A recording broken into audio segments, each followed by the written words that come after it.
som do vidro quebrando ecoou pelo corredor silencioso da Fundação Pés na Esperança.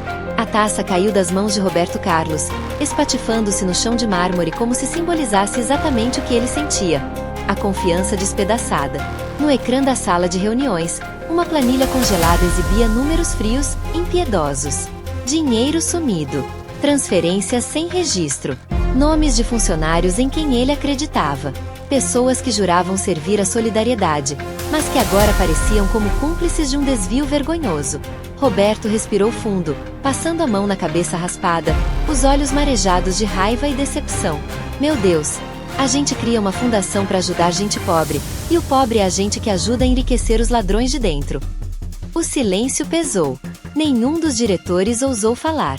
O relógio de parede marcava 7 da noite, e o sol se punha por trás das vidraças, tingindo o escritório com uma luz alaranjada que parecia zombar da seriedade daquele momento. Roberto pegou uma folha amassada da mesa. Era um relatório de uma das casas de acolhimento mantidas pela fundação. Crianças sem merenda há 2 semanas. Ele apertou os punhos. E eles ainda têm coragem de dizer que é falta de verba, murmurou. Fernanda, sua assistente mais antiga, tentou se aproximar.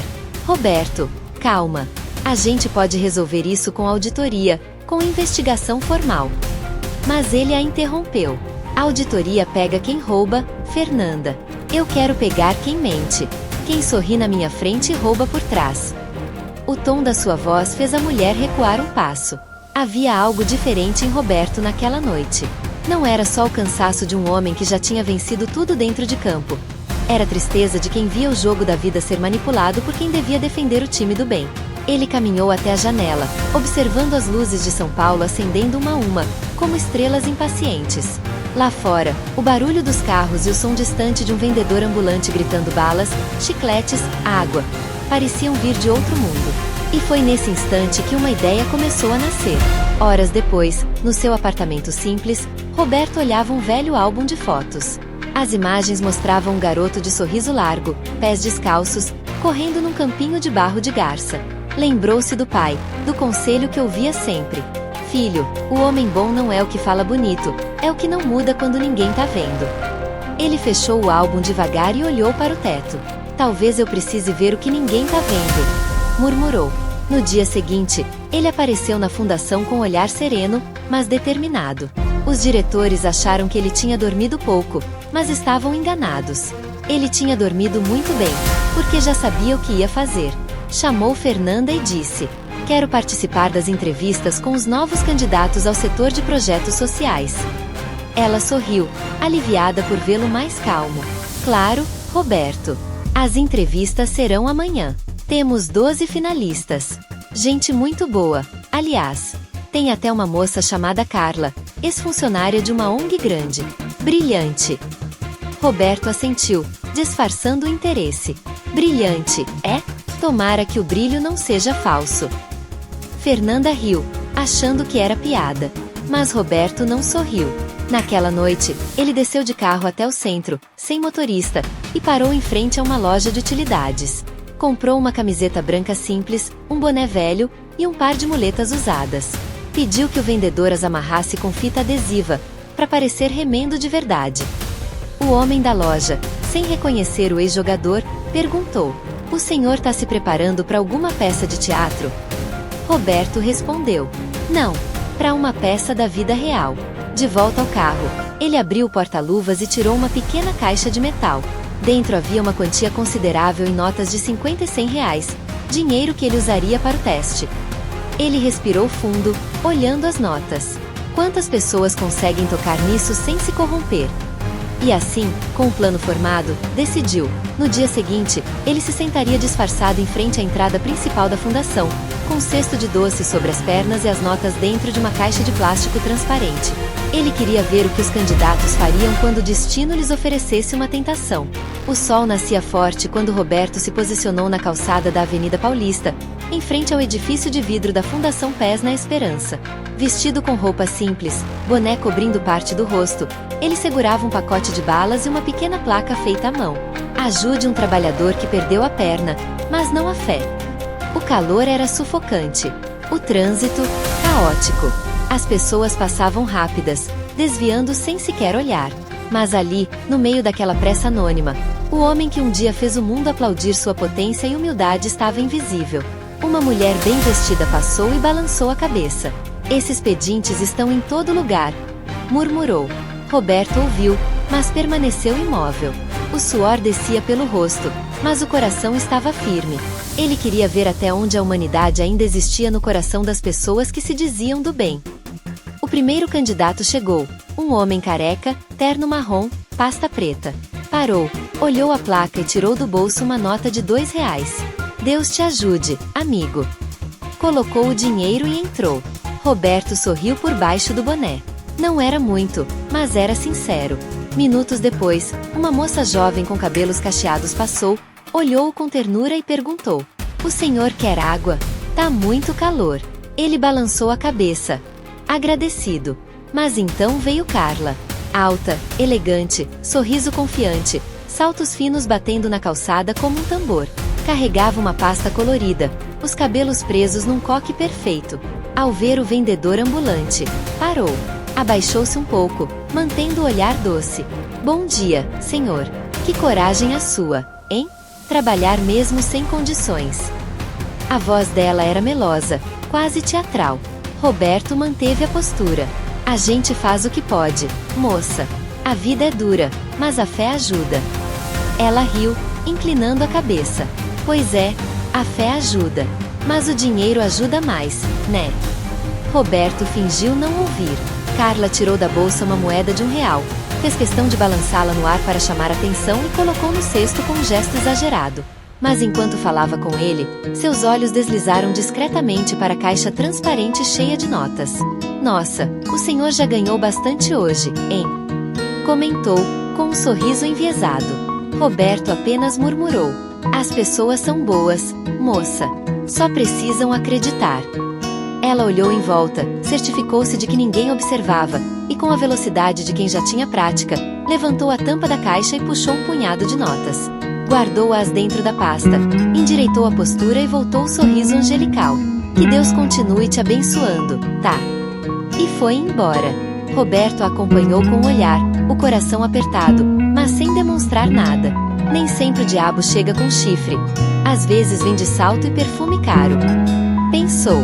Ao meio-dia, ele recolheu o material e foi até o carro estacionado na esquina. Tirou o boné, limpou o rosto e ficou em silêncio por alguns minutos. Lá fora, a cidade continuava igual, indiferente. Mas dentro dele, algo se movia. Pegou o celular e mandou uma mensagem para Fernanda: "Quero ver as câmeras da entrada hoje à tarde. E adia as entrevistas para mim." Fernanda respondeu de volta: "Tudo bem, chefe. Aconteceu alguma coisa?" Mas ele não respondeu. Apenas olhou para a caixa de notas, agora mais leve, e disse para si mesmo: "A prova começou." À noite, o escritório estava vazio, iluminado apenas pela luz do computador. Roberto assistia às gravações das câmeras de segurança. Cada rosto, cada gesto. Viu o homem careca colocando os R$2, a moça oferecendo água, e depois, o instante em que Carla olhava em volta e, com destreza, furtava o dinheiro. A imagem era clara, inequívoca. Ele pausou o vídeo e ficou olhando para a tela. Sem raiva. Apenas tristeza. Como é que o brilho da ambição apaga a luz da alma tão fácil? Encostou-se na cadeira, cruzou os braços e fechou os olhos. Por um momento, lembrou-se do campo de futebol. Das vezes em que chutou uma falta perfeita, não porque queria fazer bonito, mas porque queria acertar. E agora, pela primeira vez em muito tempo, ele queria acertar de novo. Mas não no gol, e sim no coração das pessoas. O plano estava só começando. Amanhã seria o dia da verdade. E quando o sol nascesse de novo sobre São Paulo, Carla e os outros candidatos não fariam ideia de que o homem que os esperava na sala de entrevistas era o mesmo que eles haviam ignorado, ou traído, na calçada quente do dia anterior. O jogo da honestidade estava prestes a começar. O elevador parou no 17º andar com um suspiro grave, desses que parecem respirar junto com a cidade. O visor digital piscou 17 como quem anuncia palco. As portas se abriram, e o corredor da Fundação Pés na Esperança exalou o perfume de limpeza recente misturado a café passado na hora. Era cedo, quase 8h30, mas a sala de recepção já tinha um movimento miúdo. Passos controlados, vozes diminuídas, currículos guardados em pastas que prometiam um mundo. Do lado de fora, a Paulista rugia. Do lado de dentro, havia um silêncio de igreja antes da missa. Roberto Carlos chegou sem comitiva, paletó claro, camisa branca e o olhar atento de quem aprendeu a ver detalhes antes de decidir. Cumprimentou a equipe com um aceno e encostou-se na beira do balcão por um instante, observando sem pressa. Não era uma observação fria, era uma escuta com os olhos. Reconheceu 2 rostos do dia anterior. A moça de cachos que oferecerá água e o senhor de terno marrom que deixará R$2 no cesto. Reconheceu também Carla, impecável, a pasta colorida combinando com os brincos, perfume discreto e o mesmo sorriso que, na calçada, parecia abençoar o mundo que a sua mão furtava. Bom dia, ela disse à recepcionista. Carla Freitas, processo de coordenação de projetos. Bom dia, Carla. Assina aqui e aguarda na sala A, por favor. Claro. Obrigada. A voz era doce, o tom era firme. Tudo no lugar, tudo quase perfeito. Fernanda apareceu com uma prancheta e conduziu o grupo para a primeira dinâmica. Nada de apresentações com frases feitas. Em vez disso, 4 mesas, 4 caixas lacradas com fita e uma pergunta em letras grossas num flip chart. O que você faz quando o problema não cabe no orçamento? Abaixo, uma instrução curta. Abrir a caixa, ler, decidir. Em 15 minutos. Cada mesa recebeu um kit diferente. Na mesa de Carla, uma pilha de fotos impressas mostrava uma creche comunitária com o teto furado. Na mesa ao lado, a foto de um campo de terra com través feitas de chinelos e uma lista de adolescentes expulsos da escola por brigas no horário do almoço. Na terceira, um abrigo de mulheres com uma rede elétrica que faiscava. Na quarta, uma aldeia ribeirinha pedindo repelente e filtro de água. Em 15 minutos, vocês nos apresentam uma proposta, disse Fernanda, mas com uma condição: cada decisão tem que trazer junto um não. Vocês vão dizer o que fazem e o que deixam de fazer. Compromisso é também recusa. Alguns franziram o senho, outros sorriram por dentro. Decidir é fácil quando a resposta é sim para tudo. O difícil mora no não. Carla abriu a caixa, folheou as fotos com precisão de quem diagnostica antes de sentir, leu a planilha de custos, levantou o rosto. Teto furado vira chuva dentro. Teto é prioridade. Damos um jeito na rede de captação para buscar telha com doação, contrapartida com uma loja de material de construção, e fazemos mutirão com os pais. Um rapaz do grupo perguntou: e o laudo técnico? Eu tenho um engenheiro de confiança que faz abaixo do mercado. Abaixo quanto? Insistiu o rapaz. Ela sorriu, navegando fácil. O suficiente para caber, mas sem risco. Eu conheço o caminho. Enquanto a conversa seguia, o olhar de Roberto ia e voltava entre as mesas como quem acompanha 4 jogos simultâneos. Na mesa da creche, via inteligência. Na mesa do abrigo, sentia urgência. Na mesa da aldeia, escutava respeito. E na mesa do campinho, percebia algo raro. Uma menina, ainda candidata, propôs que a primeira intervenção não fosse cimento, mas presença, jogar com eles. Mapear com o corpo antes do orçamento. Às vezes, a quadra que falta é atenção. Anotou o nome dela, Luísa. 15 minutos viraram 18, e Fernanda chamou as apresentações. Cada grupo defendeu seu plano. Houve números, houve cronogramas, houve argumentos bonitos. Houve, sobretudo, escolhas.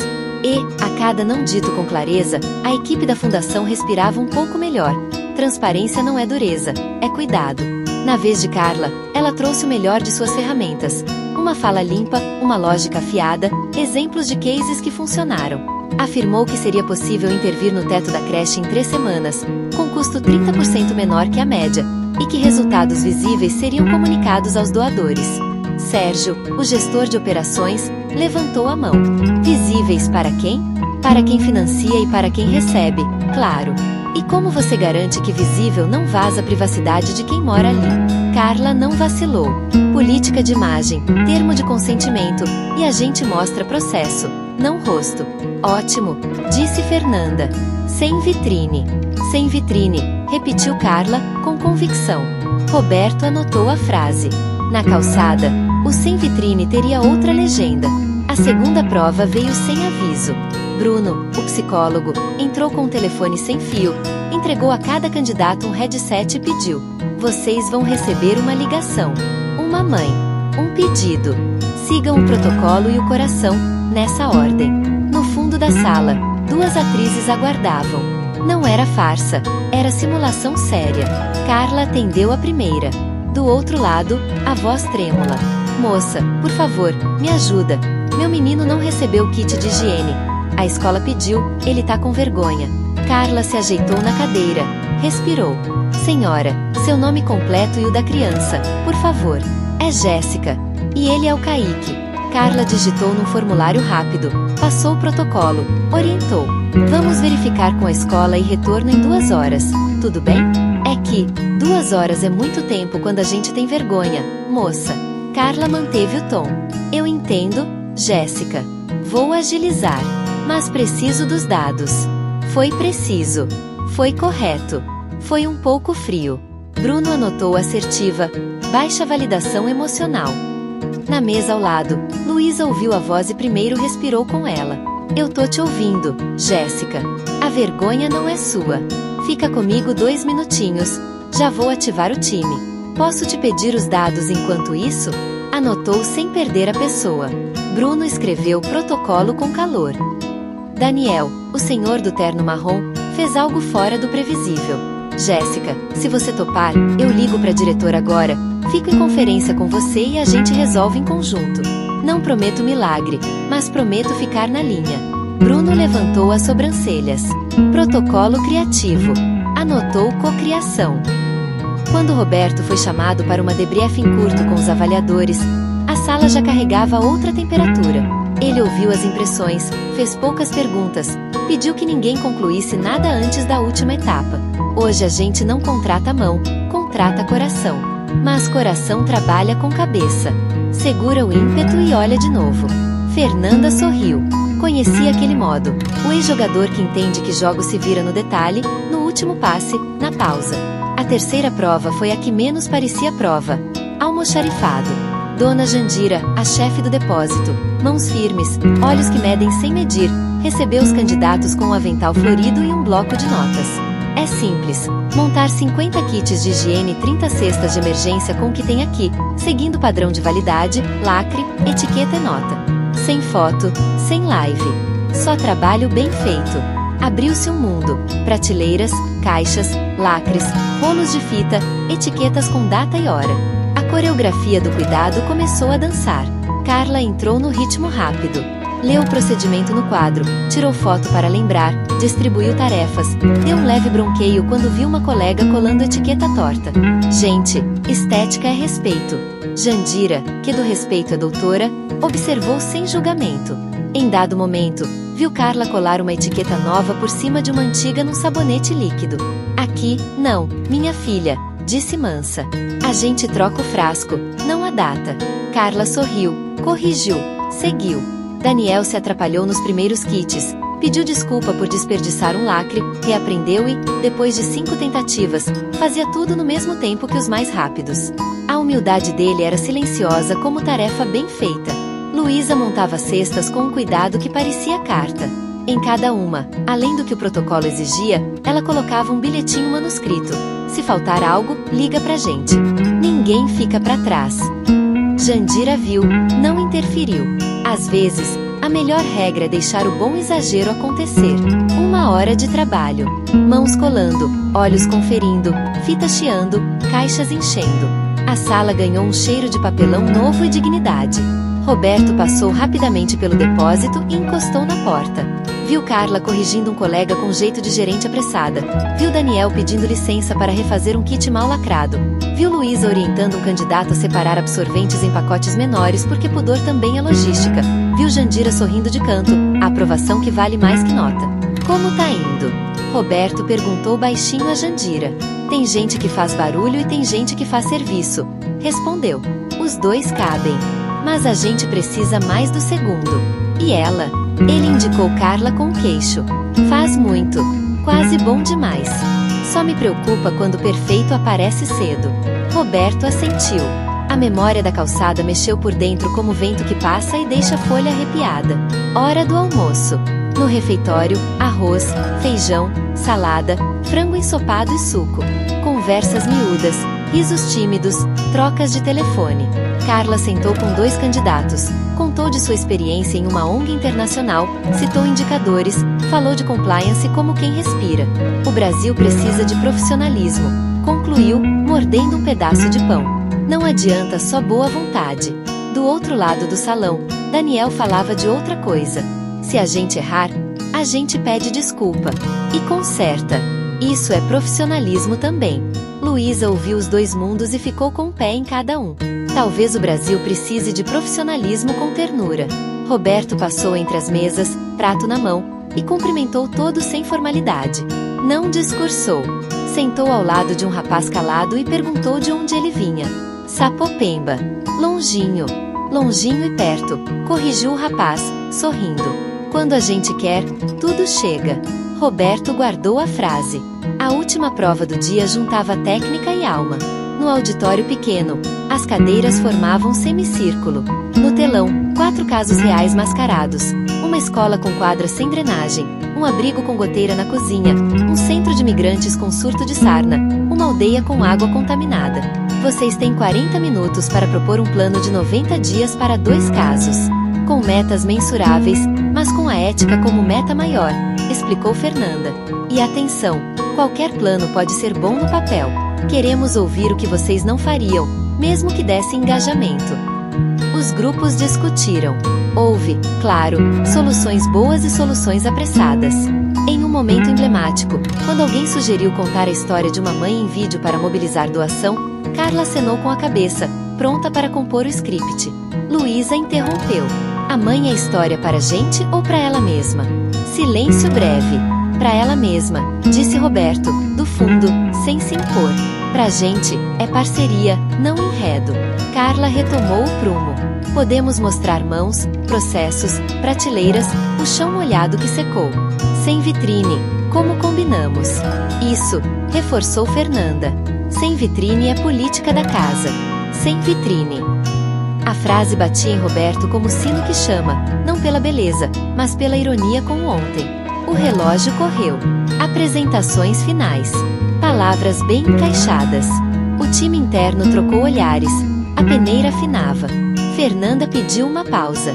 As pessoas saíram para água e banheiro. Na sala dos avaliadores, portas fechadas, a conversa foi franca. Tecnicamente, Carla está entre os 3 primeiros, disse Bruno. Sabe gerir, entrega. Só que a temperatura emocional dela é consistentemente baixa. Baixa ou calculada? Questionou Sérgio. Calculada. Bruno concordou. E Daniel? Cresceu no dia, disse Jandira, que fora chamada para opinar. Errou, consertou, não se vangloriou. Luísa tem um faro, comentou Fernanda. Fala pouco e acerta muito. E o resto? 2 ou 3 com potencial, mas para campo, não coordenação. Roberto ouviu em silêncio. Deixou a conclusão à beira do lábio e não a soltou. Falta uma etapa, disse. A verdade. Os olhares buscaram explicação. Ele não deu. Tinha claro o que faria no início da tarde. Quando todos retornaram ao auditório, Roberto se colocou de pé, sem microfone. Obrigado por um dia de trabalho sério. Começou. Vocês mostraram números e mostraram mãos. Mostraram pressa boa e, algumas vezes, pressa perigosa. Agora, antes de encerrarmos, eu queria propor uma última conversa. Pausa. O processo seletivo de vocês inclui entrevista, dinâmica, prova técnica. Inclui também algo que a gente chama aqui de prova de sinceridade. E sinceridade não é um mero questionário. É a linha entre intenção e gesto. Carla cruzou as pernas, sustentou o queixo. A sala esticou a atenção. Ontem, na porta da fundação, prosseguiu Roberto, havia um vendedor ambulante, com um cesto e uma caixa transparente ao lado. Ele pediu ajuda, ofereceu balas, e muita gente passou sem ver. Alguns se entreolharam. Algumas pessoas deram pouco e deram muito ao mesmo tempo. Outras deram fala. E houve também quem pegasse o que não era seu. O ar pareceu diminuir de peso e aumentar de gravidade. Essa pessoa não sabia, mas o ambulante era eu. Silêncio. Um silêncio espesso, como cortina pesada caindo do teto. Carla segurou a pasta com força. A mão suou. O coração perdeu um passo e voltou. Acelerado. Uma lembrança rápida. A moeda no ar, a tampa levantada, a nota guardada. Um segundo que, na memória, agora durava horas. Tenho as imagens, disse Roberto, sem elevar a voz. Não para humilhar. Nunca para humilhar. A vergonha pública não cura. Mas para proteger o sentido do nosso trabalho. A fundação cuida do que é de todos.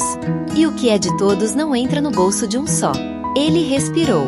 Eu queria, antes de qualquer decisão, ouvir a pessoa. O convite pairou como ponte sobre um abismo. Ninguém se movia. Foi então que Carla se ergueu, devagar. O rosto não tinha mais o brilho estratégico. Tinha uma palidez de quem vê o próprio reflexo com nitidez demais. A voz falhou, voltou. Eu peguei. Eu achei que... Não havia argumento pronto. Não havia case. Havia, pela primeira vez no dia, verdade quebrada. Eu ia devolver. Tentou. Eu só quis. A frase perdeu o trilho. Olhando de fora, eu pareço um monstro. Mas, não, disse Roberto, com calma. Você não é um monstro. Você é responsável por um gesto que fere o que a gente constrói. E responsabilidade traz consequência. Carla sentiu, olhos cheios, não pediu desculpa com teatro. Disse apenas: eu errei. Roberto olhou para a equipe, para os candidatos, para o chão. Obrigado por dizer. A gente fala de empatia o dia inteiro. Empatia não é passar a mão na cabeça do erro. É cuidar da pessoa sem apagar o fato. Virou-se novamente para Carla.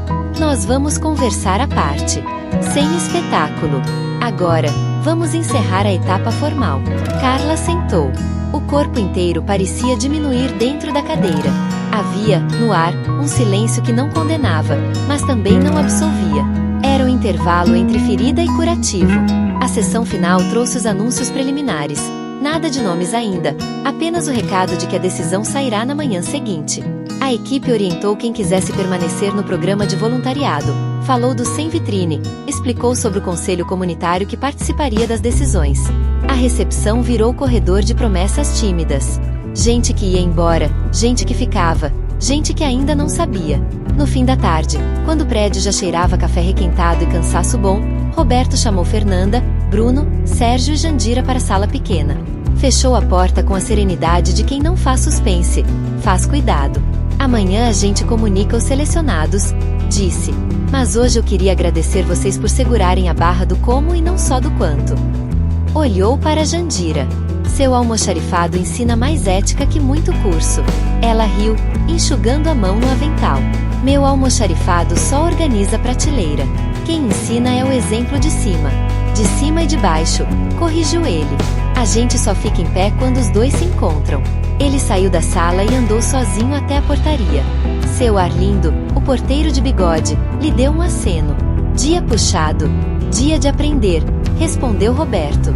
Aprender cansa bonito. Cansa. Mas é o cansaço que dorme. Na calçada, a Paulista agora era um rio de faróis. Roberto parou por um instante e lembrou da manhã anterior. O cesto, o sol, a moeda de R$1 que tilintou como se quisesse anunciar um furto. Lembrou também da moça que ofereceu água, do bilhetinho de Luísa nos kits, do fico na linha de Daniel. Havia queda. Havia mão. Ele respirou fundo e voltou para o prédio. Ainda faltava escrever o comunicado de princípios que abriria o dia seguinte. Sentou-se à mesa, pegou uma caneta e começou. A Fundação Pés na Esperança existe para cuidar do que é de todos. Aqui, resultado sem ética não é resultado, é ruína adiada. Nosso trabalho é profissional e eternamente humano. Não há vaga para perfeição. Há vaga para a gente inteira. E inteireza se prova, principalmente, quando ninguém está olhando. Guardou a caneta. Olhou para a cidade de novo. Em algum lugar dali, alguém preparava janta. Em outro, alguém guardava na bolsa uma nota que não lhe pertencia e que, naquela noite, pesaria diferente. Em outro ainda, uma menina talvez estivesse treinando um drible no campinho de terra, sem saber que uma quadra lhe chegaria mais cedo por causa de decisões tomadas com a cabeça e com o coração. No elevador, a caminho do térreo, Roberto viu o próprio reflexo no aço escovado. O homem do espelho não era o lateral de arrancada explosiva. Era um guardião da linha tênue onde o bem se protege do atalho. E, por um segundo, sorriu. Não de vitória. De rumo. Quando as portas se abriram, ele já sabia como terminaria o dia. com um abraço em Dona Jandira, um obrigado sussurrado a Fernanda, e um bilhete escrito à mão, que deixaria no quadro de avisos antes de apagar a luz. A prova da empatia não é sentir por alguém. É agir com esse alguém, sem espetáculo, sem mão leve no que é de todos. Amanhã a gente anuncia nomes. Hoje, a gente renova promessas. E saiu, ouvindo a cidade como quem escuta um mar antigo. O capítulo da prova terminava ali. O da revelação, ele sabia, começaria ao nascer do dia, sem vitrine, com verdade. O sol ainda queimava forte quando Carla entrou na sala de entrevistas. O ar-condicionado soprava frio, mas o suor em suas mãos denunciava algo mais profundo que o calor. Era culpa, ansiedade, medo. Ela ajeitou o blazer claro, forçou um sorriso e olhou ao redor. Cerca de 10 candidatos aguardavam a entrevista final. Todos comentavam sobre o suposto novo diretor do instituto, alguém que chegará de surpresa naquela tarde. De repente, as portas de vidro se abriram. O silêncio caiu como uma onda. Roberto Carlos entrou, impecável, de terno cinza claro, olhar firme e expressão calma. Os murmúrios cessaram. Carla sentiu o chão fugir debaixo dos pés. Não pode ser ele, pensou, o coração acelerando. Mas era o mesmo homem que ela havia chamado de pobre coitado naquela manhã, o mesmo que ela enganara com um sorriso e dedos rápidos. Roberto se aproximou lentamente da mesa central, pousou uma pasta sobre o tampo e disse com voz serena: "Boa tarde. Hoje quero começar nossa entrevista de uma forma diferente. Vamos falar de valores." Ele olhou para cada um nos olhos, um a um. Quando seus olhos encontraram os de Carla, ela desviou rapidamente, sentindo o rosto arder. Roberto então apertou um botão no controle remoto, e as luzes diminuíram. O projetor atrás dele acendeu, e na tela surgiu uma imagem: o portão do prédio, a calçada, e um homem de boné velho vendendo doces. A seguir, o vídeo mostrou Carla se aproximando, trocando algumas palavras, sorrindo, e, em seguida, suas mãos abrindo discretamente a caixa e pegando dinheiro. O som na sala era apenas o do ventilador. Nenhum suspiro, nenhuma tosse. Carla congelou. "Isso foi gravado hoje, às 8h43 da manhã", disse Roberto, sem elevar a voz. "Eu era aquele homem." Um murmúrio de espanto percorreu a sala. Um dos candidatos exclamou baixinho: "Meu Deus!" Carla quis falar, mas a garganta secou. Tentou sorrir, balbuciando: Eu só achei que alguém poderia roubar aquele dinheiro. Eu estava tentando proteger." Roberto levantou uma das mãos, pedindo silêncio. Quem mente por pouco, trai por muito. A honestidade não é medida pelo valor do dinheiro, mas pela pureza da intenção. Ele desligou o projetor e caminhou lentamente até a janela. A luz do sol se derramava pelo vidro, desenhando uma silhueta firme, quase simbólica. Este instituto existe para ajudar quem precisa. Se não pudermos confiar em quem administra, tudo perde sentido. Carla abaixou a cabeça, lágrimas contidas. Ele se virou, olhou diretamente para ela e completou: "Você tem talento, Carla, mas ainda não tem caráter suficiente para representar um projeto que carrega o nome da esperança." O silêncio se estendeu por longos segundos. Finalmente, ele se dirigiu à equipe de RH. "Retirem o nome dela da lista final." A decisão foi rápida, serena, definitiva. Enquanto os outros candidatos permaneciam sentados, atonitos, Roberto respirou fundo e disse: "A partir de hoje, toda contratação aqui será feita com base em um único princípio: caráter antes de competência." Uma mulher ao fundo levantou a mão timidamente. "Senhor Roberto, o senhor fez tudo isso para testar a gente?" Ele assentiu, olhando-a com ternura. "Sim, porque na rua, a máscara cai mais fácil do que em um escritório." A sala explodiu em aplausos discretos. Não por encenação, mas por respeito genuíno. Muitos se emocionaram. Carla, incapaz de suportar o peso da vergonha, levantou-se, murmurou um desculpe e saiu apressada. No corredor, encostou-se na parede, respirando com dificuldade. Lágrimas escorreram, misturando-se à maquiagem. "Eu só queria esse emprego", sussurrou, como se tentasse convencer a si mesma. Mas no fundo, ela sabia, o que havia perdido não era o emprego, e sim algo muito maior: a confiança. Dentro da sala, Roberto permanecia quieto. Olhou para os candidatos restantes, e com um meio sorriso, disse: Agora, sim, podemos começar de verdade. Ele guardou o controle remoto, sentou-se e começou a conversar com cada um, perguntando sobre suas famílias, suas motivações, seus sonhos, não sobre diplomas ou metas. No final da tarde, quando todos saíram, o assistente de Roberto se aproximou, curioso. Senhor, o senhor não acha que foi duro demais com ela? Roberto olhou para fora, vendo o reflexo dourado do entardecer sobre a cidade. Duro é o mundo, Paulo. Eu apenas mostrei o espelho antes que ele o fizesse. Ele então tirou o boné velho da pasta e o segurou por um momento. A gente precisa se lembrar de onde veio, Paulo.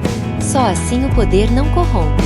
O jovem assistente sorriu, comovido. O senhor é diferente, chefe. Roberto riu baixo. Diferente? Não. Apenas velho bastante para saber que a verdade sempre volta. Enquanto as luzes da cidade acendiam lá fora, ele guardou o boné de novo e saiu do prédio em silêncio. No portão, o segurança o cumprimentou com um aceno. Roberto respondeu com um sorriso calmo e desapareceu entre as ruas. Naquela noite, em casa, sentou-se na varanda e olhou o céu escuro de São Paulo. O vento soprava suave. Pegou o celular, abriu uma nota e escreveu: quem vive da aparência morre de vergonha. Quem vive da verdade dorme em paz. Salvou a frase, fechou o aparelho e ficou olhando o horizonte. Na mente, a imagem de Carla ainda voltava, não por raiva, mas por compaixão. Tomara que ela aprenda, murmurou. Porque todos nós já fomos testados um dia. E enquanto o relógio marcava 9 horas, um novo dia de esperança começava a nascer dentro dele. A chuva começou a cair devagar sobre São Paulo, molhando as ruas que brilhavam sob a luz dos postes. Era uma noite de sexta-feira, e o trânsito formava longas filas de faróis vermelhos, como se a cidade inteira estivesse cansada, mas ainda insistisse em correr. Dentro de um carro preto, parado no semáforo da Avenida Brigadeiro, Roberto Carlos observava tudo em silêncio. O limpador de para-brisa fazia o vai e vem hipnótico, e o som das gotas misturava-se ao barulho distante das buzinas. Naquele momento, ele não pensava em gols, fama ou dinheiro. Pensava em Carla. Desde o episódio na fundação, o rosto dela não saía da sua mente. Não porque sentisse raiva, mas porque, de certa forma, via nela o reflexo do Brasil que ele queria mudar. O país das oportunidades perdidas, dos atalhos tentadores, das almas boas desviadas pela pressa e pela falta de esperança. Naquele dia, depois da demissão, Roberto soube que ela havia deixado a cidade. Uma colega do RH comentou que Carla morava sozinha e estava passando por dificuldades financeiras. Não tinha nem dinheiro pro aluguel, chefe, dissera a funcionária, com um toque de pena. Aquilo o abalou.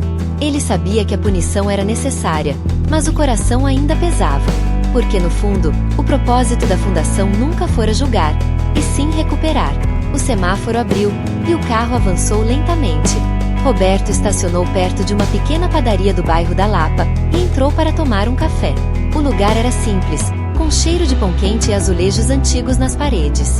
Sentou-se ao balcão, pediu um pingado e ficou observando a TV ligada num canto, onde passava uma reportagem sobre corrupção em um hospital público. Desvio de verba que deveria alimentar crianças, dizia o repórter com voz tensa.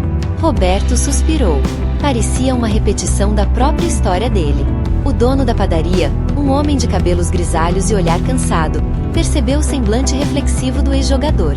Difícil, né, seu Roberto? Perguntou, reconhecendo-o com um sorriso discreto. É, respondeu ele, sem vaidade. Difícil é ver gente que podia fazer o bem preferir o caminho fácil. O padeiro assentiu. O caminho fácil sempre cobra caro depois. As palavras simples ecoaram na mente de Roberto. Quando terminou o café, deixou algumas notas sobre o balcão e saiu.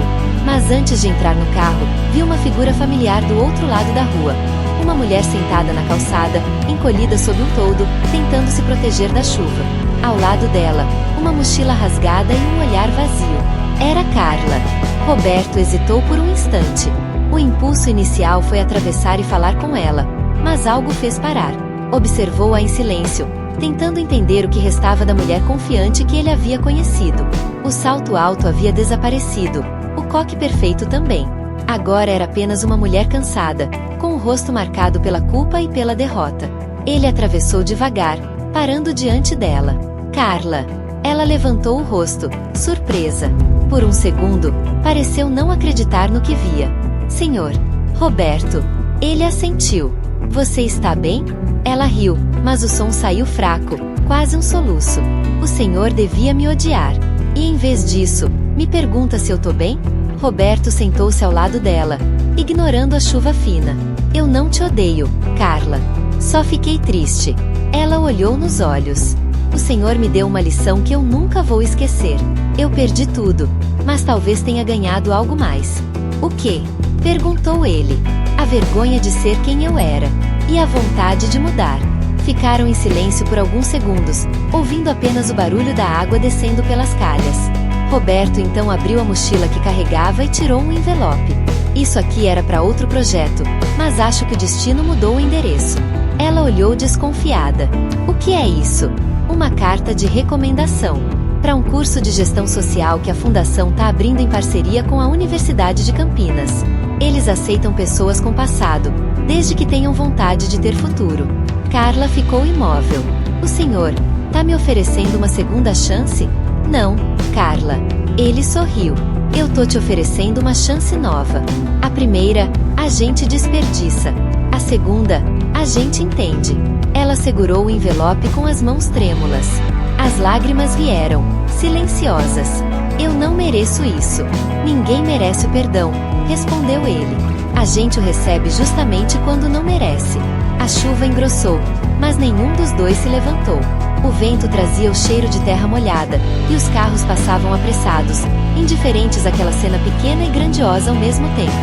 2 semanas depois, a fundação estava mais viva do que nunca. A reforma do setor social terminava, e novos programas eram lançados.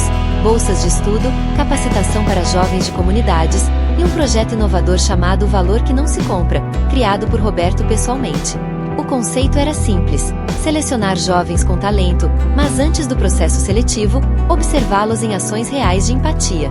Nenhum teste escrito, nenhum currículo, apenas atitudes. Durante o evento de inauguração, jornalistas, voluntários e parceiros lotavam o auditório. Roberto subiu ao palco, vestindo uma camisa simples, sem paletó, com o mesmo olhar sereno de sempre. Aplausos ecoaram. Ele esperou o silêncio, segurou o microfone e disse: quando eu era pequeno, meu pai me dizia que caráter é o que a gente faz quando ninguém está vendo. Hoje, o mundo está cheio de câmeras, mas vazio de consciência. A gente precisa lembrar que o valor de um ser humano não está na conta bancária, mas nas escolhas que ele faz quando o dinheiro fala mais alto. O público ouviu atento. Esse projeto é sobre isso, sobre olhar nos olhos das pessoas e enxergar quem elas são, não o que elas aparentam ser. Ele respirou fundo. E para provar que eu acredito na mudança, quero apresentar alguém que aceitou recomeçar. Do fundo da plateia, Carla apareceu, visivelmente emocionada. Os murmúrios começaram. Muitos reconheceram a história que havia se espalhado discretamente pela fundação. A da candidata que roubou, foi perdoada e agora voltava como aluna voluntária do novo programa. Carla subiu ao palco devagar, o olhar baixo. Roberto entregou-lhe o microfone. Ela respirou fundo e começou a falar. Eu errei. Não tenho desculpa. Mas aprendi que a vergonha pode ser uma ponte, não um muro. Esse homem me ensinou que dignidade não é nunca cair. É ter coragem de levantar e olhar para quem você feriu. Eu vim aqui hoje para agradecer. E para prometer que, se um dia eu for responsável por alguém, vou escolher confiar. O público aplaudiu de pé. Muitos choravam. Roberto colocou a mão no ombro dela. E, pela primeira vez desde o incidente, Carla sorriu de verdade. Quando o evento terminou, Roberto saiu discretamente pelos fundos, evitando tumulto. Parou no pátio da fundação e olhou para o letreiro iluminado. Fundação Pés na Esperança. As letras reluziam na noite, e ele se lembrou de algo que havia escrito anos atrás, numa das primeiras paredes do prédio. O bem não precisa ser grande para mudar o mundo. Só precisa ser sincero. Fernanda se aproximou, com um sorriso orgulhoso. Você conseguiu, chefe. A fundação nunca teve tanta alma. Ele riu baixinho. A alma estava sempre aqui, Fernanda. A gente só precisou limpá-la da poeira da vaidade. Ela concordou. E Carla? Vai ficar bem. Já começou o curso. Disse que quer trabalhar com reintegração social. Acho que o futuro dela é grande. Os dois ficaram em silêncio por um tempo, observando os jovens que deixavam o prédio animados. Havia algo de diferente naquele lugar. Uma energia viva, honesta, quase sagrada. Roberto olhou para o céu, agora limpo, e murmurou: "O valor que não se compra é o que faz a vida valer a pena." Fernanda sorriu. O senhor devia transformar isso em lema da fundação. Não precisa. Ele apontou para o peito. O lema tá aqui dentro. Naquela noite, em casa, Roberto caminhou até a varanda e acendeu a pequena luz sobre a mesa. Pegou o velho boné que havia usado no teste e o colocou sobre o balcão. Ao lado, deixou uma foto do pai, sorrindo. "Pai, acho que acertei o gol mais bonito da minha vida", disse em voz baixa.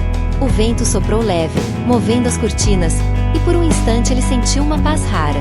Sentou-se, abriu o caderno onde anotava ideias e escreveu a última frase do projeto.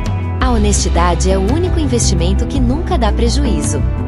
Fechou o caderno, apoiou os cotovelos na mesa e ficou olhando o horizonte escuro de São Paulo. Lá embaixo, uma sirene de ambulância cortava o silêncio, lembrando de quantas histórias ainda precisavam de esperança. Mas naquela noite, ele sabia que uma delas já tinha sido salva. E enquanto o relógio marcava meia-noite, Roberto Carlos, o homem que o mundo conhecia pelos gols impossíveis, sorria como um menino, porque, enfim, havia marcado o gol mais importante, o que acerta o coração.